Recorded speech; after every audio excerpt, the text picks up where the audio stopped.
mereka yang kerja di syarikat yang besar itu untuk kelayakan yang sama, kemahiran yang sama dan kerja yang sama, kalau mereka dibayar gaji yang berbeza, ini bukan satu perkara yang adil.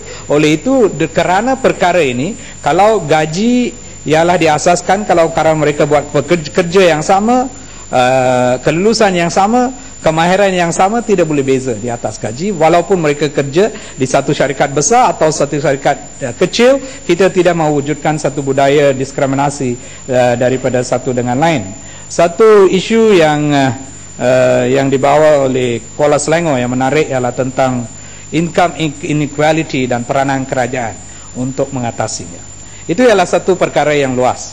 Dan satu permulaan ialah gaji minimum. It's a beginning. It's a beginning. I'm not saying it's an end. Ini bukan. It's a beginning. Kerana dengan itu lebih daripada 40% daripada pekerja Malaysia akan menghayati kenaikan gaji. Ini sedikit sebanyak akan mengurangkan jurang yang ada di antara mereka yang mendapat gaji yang lebih tinggi dan gaji yang lebih rendah. Tetapi untuk menghadapi isu yang dibangkit ini, penyelesaian yang pada keseluruhannya ialah our system of economy, dan apa yang diperlukan ialah transformasi ekonomi. Dan ini yang telah dihadapi melalui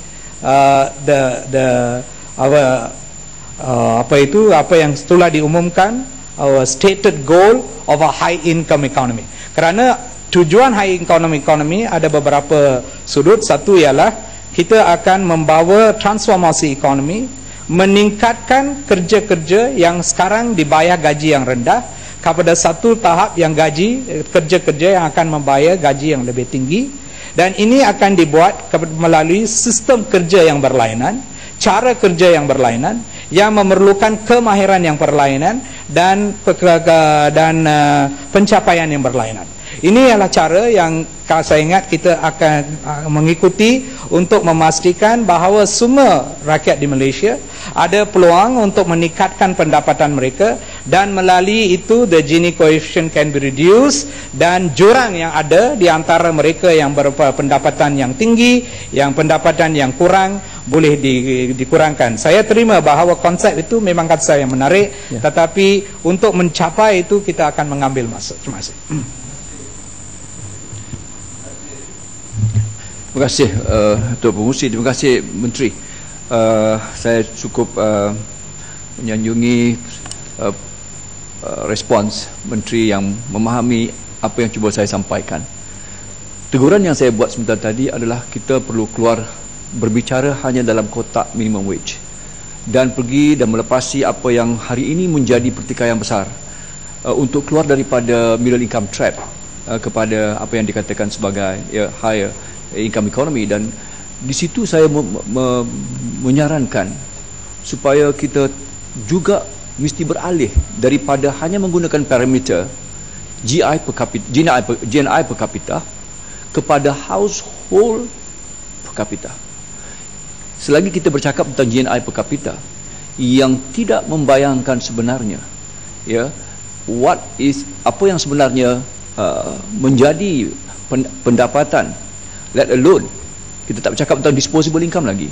Jadi oleh kerana itu perkara yang saya bangkitkan itu perlu hari ini Menteri, kita sebab kita kerap bercakap tentang melonjak pada satu trajectory higher income economy, tetapi saya memerhatikan dalam semua perbahasan perkara ini sama ada sengaja diketepikan ataupun semacam saya fikirkan bahawa ia menjadi satu yang in your blind spot. Maaf, bukan Menteri, tapi mungkin pemandu dan Datuk Idris Zala punya kementerian.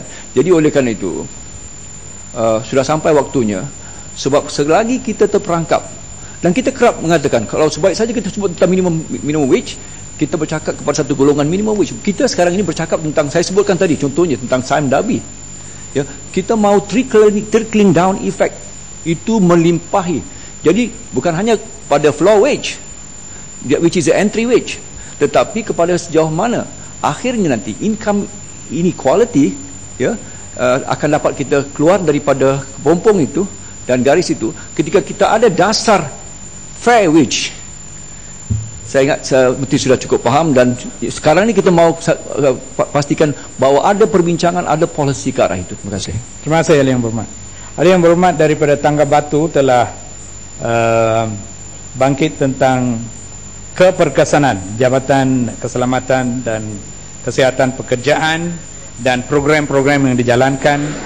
Untuk jawab itu, saya ingat Malaysia mungkin boleh dikatakan salah satu daripada negara di dalam rantau ini di mana program-program keselamatan dan kesihatan pekerjaan telah mendapat dan memberi hasil yang baik, dan kadar kemalangan dan kadar maut di dalam tempat kerja tiap-tiap tahun menghadapi kekurangan, dan pada kadar yang ada pada masa sekarang saya ingat 5.2 atau 5.3 sama untuk 1,000 orang pekerja, boleh dikatakan satu kadar yang rendah kalau dibanding kepada negara-negara yang lain.